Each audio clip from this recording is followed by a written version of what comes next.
Shalom saudaraku, kembali berjumpa dalam live study. Sebelum kita mulai, mari kita berdoa. Bapa, kami mau kembali belajar kebenaran firman-Mu. Biar Roh-Mu yang kudus yang mengajar kepada kami semua. Demi nama Tuhan Yesus kami berdoa. Amin. Saudaraku, kita akan meneruskan dalam Injil Matius pasal yang kelima, mulai dari ayat yang ke-21. Saudaraku, Tuhan Yesus mulai menjabarkan saudara. Kita masuk ke dalam esensi yang lebih dalam lagi. Kamu telah mendengar yang difirmankan kepada nenek moyang kita, jangan membunuh, siapa yang membunuh harus dihukum. Ayat ke-22, tetapi aku berkata kepadamu, setiap orang yang marah terhadap saudaranya harus dihukum. Dan selanjutnya, nanti saudara baca sendiri di rumah untuk menghemat waktu. Di sini saudara bisa melihat bahwa Tuhan sedang mengangkat sebuah esensi daripada hukum Taurat. Saya seringkali mendengar orang Kristen berkata, kita sudah tidak hidup berada di bawah hukum Taurat, tapi kita di bawah kasih karunia. Oh, itu betul. Tapi tahukah saudara, hidup di bawah kasih karunia itu tidak lebih ringan daripada hidup di bawah Taurat.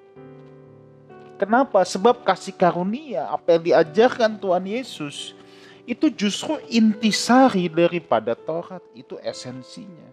Sebenarnya tidak ada hidup yang beratan mana, saudara. Untuk apa Taurat diberikan? Supaya umat Allah bisa hidup sesuai dengan apa yang Allah inginkan. Tetapi manusia tidak bisa memaknai hidup yang seperti Tuhan inginkan tuh yang seperti apa. Sekarang Tuhan Yesus menggenapi Taurat untuk menunjukkan seperti apa, model apa hidup yang Tuhan inginkan. Makanya kalau dalam Taurat, jangan membunuh. Kalau membunuh itu apa sih? Menghabisi nyawa sesamanya. Itu membunuh. Tapi kalau Tuhan bilang setiap orang yang marah atau setiap orang yang membenci, ya, 1 Yohanes 3 ayat 15 juga nanti menekankan membenci itu membunuh. Lah, ini kan lebih berat, saudara. Jadi, kalau orang Farisi, ahli Taurat, kan melihat hukum itu hanya letterleks, apa yang tertulis. Jangan membunuh. Jadi sebelum saya menghabisi nyawa sesama, saya nggak salah. Mau di belakang gue benci banget sama itu orang, nggak salah. Tapi kalau hukum Taurat, kalau Tuhan Yesus nggak bisa, membenci aja udah persoalan. Orang sampai membunuh tuh pasti membenci dulu loh, saudara. Ya dong, masa tidak benci tiba-tiba bunuh? Benci ini stadium awalnya. Nah, sekarang Tuhan baru di stadium awal aja udah dipersoalkan. Ini ibarat kanker baru stadium 1. Kalau membunuh itu udah stadium final. Nah, sekarang Tuhan baru stadium 1 aja sudah dipersoalkan. Nanti kalau kita lihat ke bawah tentang jinah yang akan kita bahas juga ini sama. Jadi di sini kita melihat bagaimana Tuhan meletakkan sebuah esensi daripada Taurat dengan sangat indah, saudara. Kalau Taurat jangan membunuh, kalau Tuhan benci aja persoalan. Nah, di sini barang siapa marah, ya ada kan tadi ya di ayat yang ke-22, setiap orang yang marah terhadap saudaranya. Marah di sini marah tanpa sebab, saudara. Marah di sini adalah marah tanpa sebab. Makanya saya selalu bilang, kan ada orang kalau yang suka marah, Yesus aja marah. Loh, Yesus marah pakai judul, Pak. Ada orang yang pemarah itu marahnya tanpa sebab. Marahnya nggak ada judul. Seneng aja dia marah untuk meluapkan emosinya. Tetapi saudara lihat, kalau Yesus sampai marah, pasti ada penyebabnya, ada judulnya. Dan Yesus tidak pernah marah karena kepentingannya sendiri terusik. Pasti untuk hal-hal yang berurusan dengan Bapa. Kalau kita seringkali marah karena kepentingan kita yang terusik. Jadi sekali lagi, perintah jangan membunuh ini jangan dinafasi dengan hanya menghabisi nyawa sesama. Hewan membunuh memang dengan cabiknya, dengan perbuatannya, tapi manusia bisa membunuh dengan pikirannya. Ketika membenci seseorang, ada orang yang sampai tega menutup jalan hidup orang lain. Itu juga membunuh. Ada kan yang karena benci, nggak seneng, ditutup jalan hidup orang lain. Ini membunuh, sama. Makanya manusia itu lebih bahaya daripada hewan. Sebab hewan kalau mau mencabut nyawa dengan cakar, dengan cabik. Manusia bisa dengan pikiran loh, bisa mencabut nyawa sesama. Ya. Jadi itu yang harus kita pahami. Jadi juga bahwa kenapa Tuhan nggak mau kita membenci dalam hal ini, ya. Saudara harus tahu gini, Tuhan nggak pernah benci pribadi. Yang Tuhan benci itu dosa. Makanya Tuhan itu kalau marah sama Israel, kalau kita lihat PL, karena perbuatan mereka. Ketika mereka bertobat, Tuhan melupakan dosanya. Tuhan terima lagi Israel. Nah ini kalau manusia itu seringkali tidak bisa kayak Tuhan. Yang dibenci pribadinya. Tuh, ya kan? Tuhan itu tidak pernah benci pribadi loh. Tuhan marah sama dosa. Tuhan tidak bisa terima dosanya. Tapi pribadinya Tuhan selalu terima. Nah kita itu seringkali kalau marah sama pribadi, bukan sama perbuatannya. Terus gimana? Kita kan nggak bisa kayak Tuhan, makanya jangan marah, kan gitu.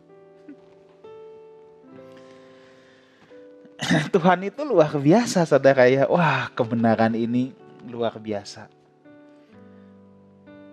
Kalau orang melukai kita, biasa kita punya stempel atau stigma buruk terhadap pribadinya.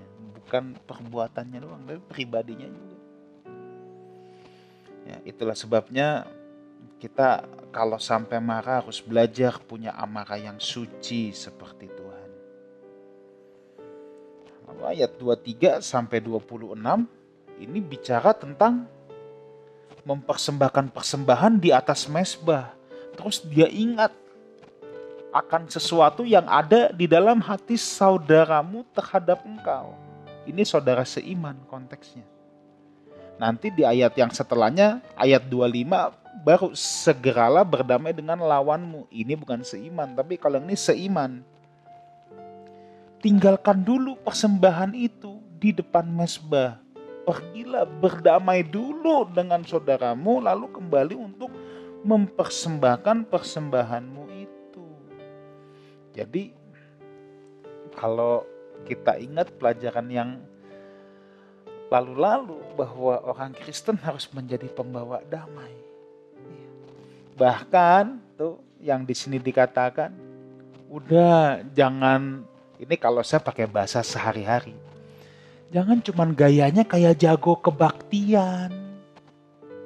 Bawa damai dulu deh, hidup berdamai dulu deh. Kalau masih ada masalah beresin dulu. Itu lebih penting daripada sekedar mempersembahkan korban. Wah Tuhan ini luar biasa. Orang Farisi itu bisa benci sama orang. Kan yang penting gak membunuh. Itu kan sekte-sekte dalam, jadi Farisi, Taurat, Saduki ini kan sekte-sekte dalam agama Yahudi. Saudara sama-sama orang Yahudi tapi mereka bersekte-sekte. Orang Saduki nih kalau sama orang Farisi begini. Berantem terus. Tapi kalau mempersembahkan korban jago. Makanya Tuhan counter korban. Udah gak usah banyak cincong. Yuk berdamai dulu sih. Tuh. Hebat gak? Wah Tuhan itu luar biasa loh saudara. Di sini ditunjukkan gimana sih bertuhan itu bukan cuma beragama. Banyak orang yang memang hanya beragama tapi gak bertuhan. Ini kalau mau bertuhan tuh begini. Ini bukan sekedar beragama tapi bertuhan.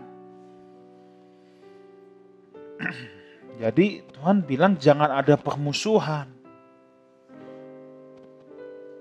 Ya, Pendamaian itu lebih penting daripada sekedar ibadah formal. Lalu di sini juga Tuhan bilang di ayat yang ke-26-nya.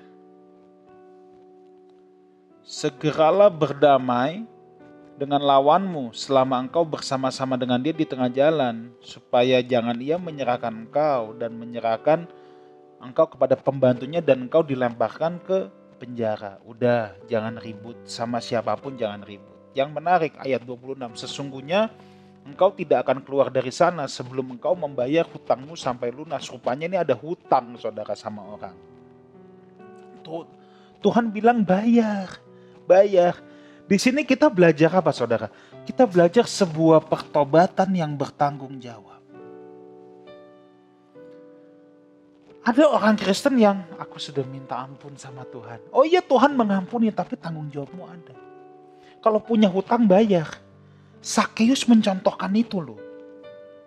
Sakeus memperagakan pertobatan yang bertanggung jawab. Jadi saudara jangan kalau punya hutang sama orang, Tuhan udah membayarnya di kayu salib. Enak aja. Bayar hutangnya, bukan Tuhan yang bayar di kayu salib. Yang Tuhan bayar di kayu salib dosamu, hutangmu terhadap sesama tetap harus diselesaikan dengan tanggung jawab. Banyak orang Kristen yang bertobat dengan tidak bertanggung jawab. Tuhan mengampuni dosamu, tapi ada tanggung jawab akibat dosa harus ditanggung. Akibat dosa di bumi ini loh harus kita tanggung ya. Jadi yang Tuhan bayar hutang dosa ya. Tanggung jawab akibat dosa tetap harus kita pikul. Jangan pernah berpikir kalau punya hutang nggak usah dibayar lagi, Tuhan yang bayarin di kayu salib ya. Ya aduh, itu mah tidak bertanggung jawab saudara. Itu tidak bertanggung jawab.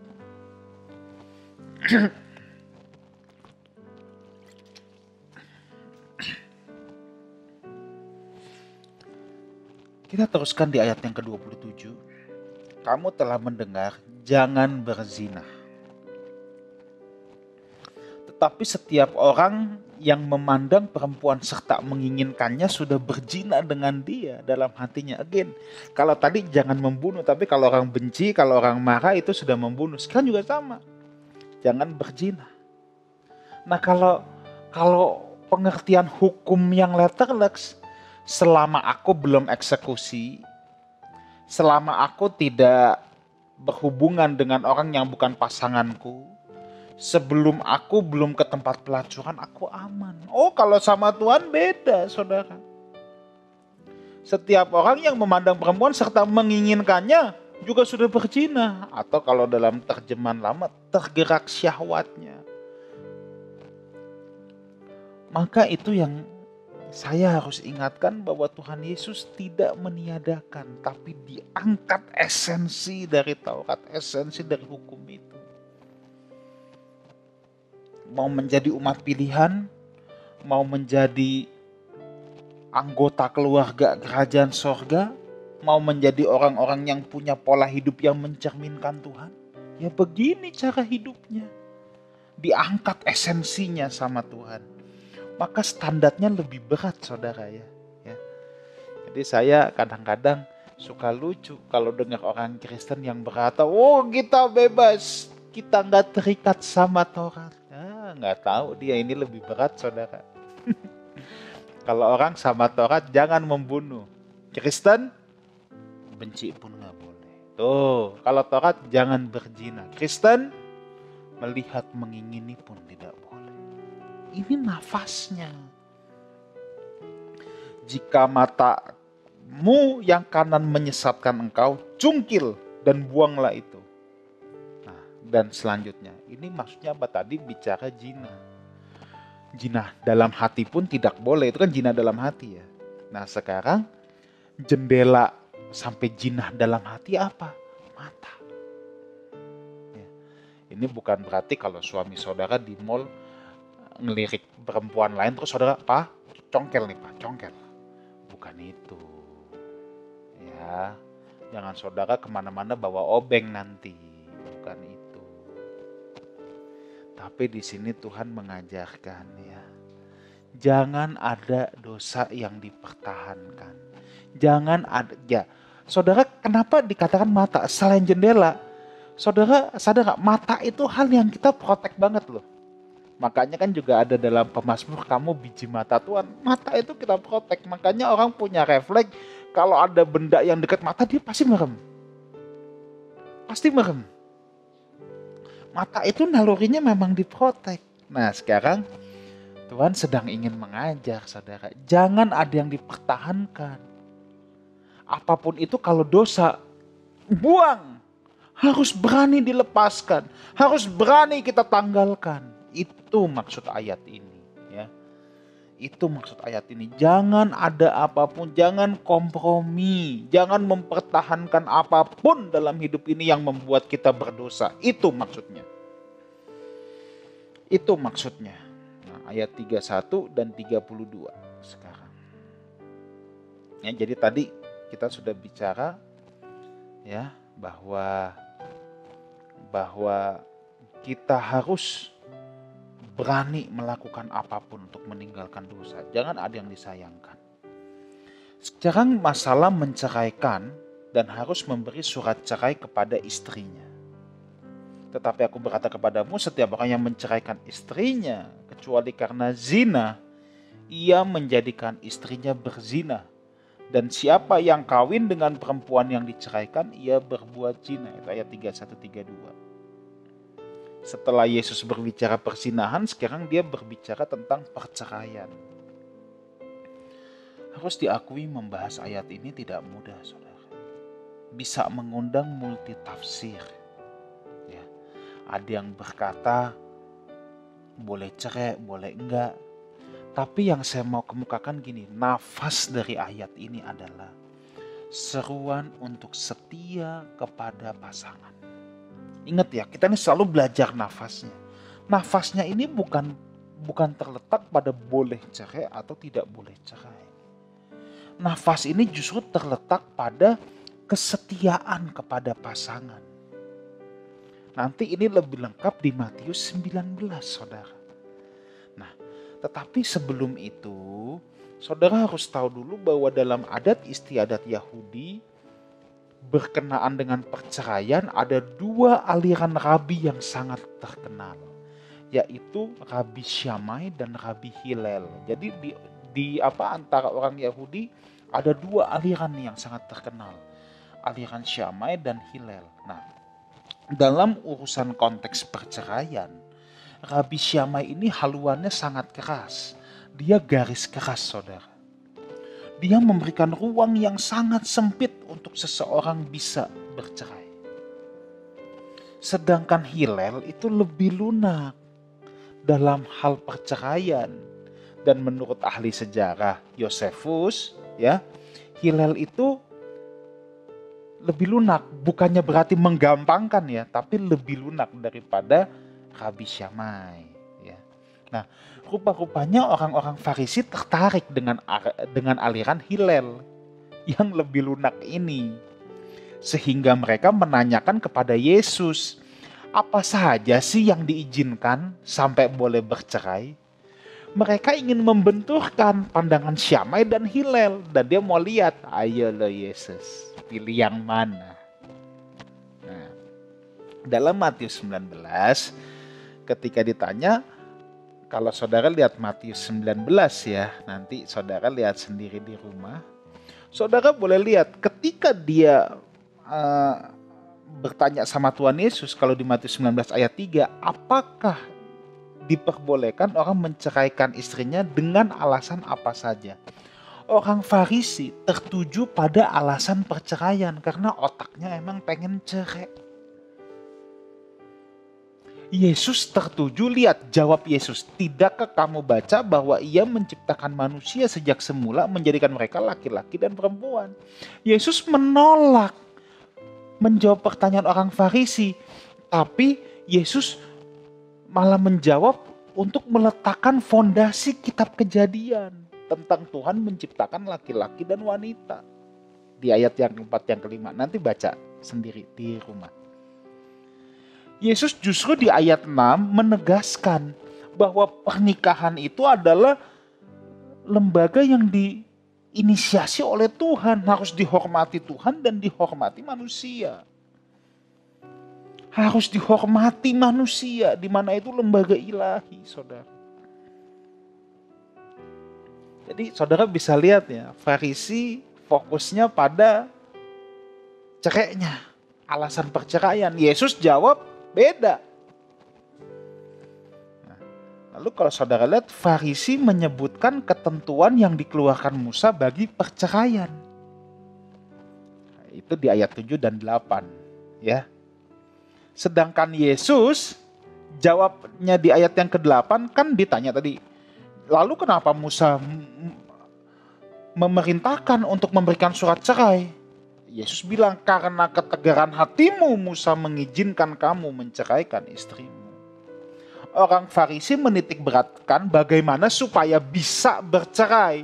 Dan mereka tidak peduli dengan nafas yang tersirat pada hukum itu sendiri. Yesus fokusnya beda, pada ketegaran hati manusia lah. Dalam hal ini, perceraian tidak pernah menjadi perintah ilahi. Tidak pernah. Ya, tetapi justru menjadi jawaban atas kedegilan hati manusia. Ya, hal ini sejajar, saudara. Saya boleh pakai tanda petik ya. Ini bukan perintah ilahi, tapi ini kelonggaran ilahi atas kedegilan hati manusia. Ini sejajar dengan gini. Tuhan itu tidak pernah merencanakan Israel punya raja, saudara. Ya kan, kalau saudara baca. Satu kali Samuel menghadap Tuhan. Tuhan pada protes tuh. Pada minta raja, pada gak mau tahu, pokoknya pada minta raja. Harus gimana nih Tuhan? Lalu Tuhan bilang sama Samuel, Samuel, kamu jangan sedih. Bukan kamu loh yang mereka tolak. Aku yang mereka tolak. Lalu Tuhan bilang, lihat ya, Tuhan awalnya gak mau, tapi akhirnya Tuhan kasih kelonggaran ilahi. Mau raja, oke, konsekuensinya gini ya. Ada pajak ini itu. Orang Israel tetap, aku mau raja. Ya udah, Tuhan turutin. Itulah sebabnya akhirnya ya udah Tuhan mengizinkan mereka untuk punya raja dan segala konsekuensi harus ditanggung mereka. Maka ayat yang ke-8, sejak semula tidaklah demikian, kata Tuhan. Karena ketegaran hatimu, Musa mengizinkan kamu menceraikan istrimu. Tapi sejak semula tidak demikian. Rancangan original itu tidak demikian. Ya. Jadi bagaimanapun kelonggaran ilahi pada prinsipnya tidak senyawa dengan prinsip lembaga ilahi itu sendiri. Sebagai hamba Allah, saya tidak akan pernah menganjurkan perceraian. Tetapi saya akan menganjurkan pendamaian, sebab anak-anak Tuhan harus membawa damai. Orang Farisi menganggap perceraian adalah soal kecil. Yesus menganggapnya sedemikian serius. Ya, Yesus anggap ini serius, saudara. Ya, itulah sebabnya kita harus tahu inti dari pembahasan ini. Saudara juga harus tahu bahwa masyarakat Israel ini masyarakat yang sangat patrilineal, yang sangat kental. Jadi perkataan Tuhan Yesus di Matius pasal yang ke-5 tadi, saudara, itu bukan menangin laki-laki, saudara ya. Bukan menangin laki-laki. Kan kalau di ayat yang ke berapa tadi? Ayat yang ke-32. Setiap orang yang menceraikan istrinya kecuali karena zina, ini bukan dalam rangka Yesus sedang menangin laki-laki, tetapi memang masyarakat Israel adalah masyarakat yang sangat patrilinealistik. Ya. Tapi inti pembahasan ini adalah kita tidak boleh mencari keabsahan untuk bercerai atau mencari-cari alasan untuk bercerai. Ya. Itulah yang menjadi pendekatan orang Farisi. Orang Farisi membahas ini, dia mencari pembelaan diri, keabsahan gimana supaya saya bisa bercerai. Tetapi kita harus ingat bahwa konsep Tuhan Yesus justru pada sejak semula, konsep awal lembaga ilahi adalah laki-laki dan perempuan menjadi satu daging. Dan kesatuan dua insan ini tidak boleh dipisahkan oleh manusia. Jadi melihat ayat ini bukan kesempatan buat cerai loh saudara. Ya, ingat itu. Justru ayat ini adalah seruan untuk kita setia pada pasangan kita. Bagaimana bisa dikatakan lemah lembut bawa damai kalau kita berselisih dengan pasangan hidup kita sendiri dan kita tidak bisa menyelesaikannya? Jadi kalau kita lihat dari cita-cita Allah semula, tujuan dan panggilan ilahi, maka perceraian adalah sebuah kemerosotan yang sangat tragis. Sekali lagi, sebagai hamba Allah, saya tidak pernah menganjurkan perceraian. Seruan Tuhan Yesus ini justru seruan untuk kita setia kepada pasangan kita. Seruan untuk kita menghormati lembaga ilahi yang diinisiasi oleh Tuhan. Kiranya Tuhan memberkati kita semua. Haleluya, mari kita berdoa. Bapa dalam surga, kami bersyukur untuk kebenaran firman-Mu. Biarlah Roh Kudus yang menerangi hati pikiran kami, mengajarkan kami lebih lanjut. Demi nama Tuhan Yesus kami berdoa. Amin. Tuhan memberkati.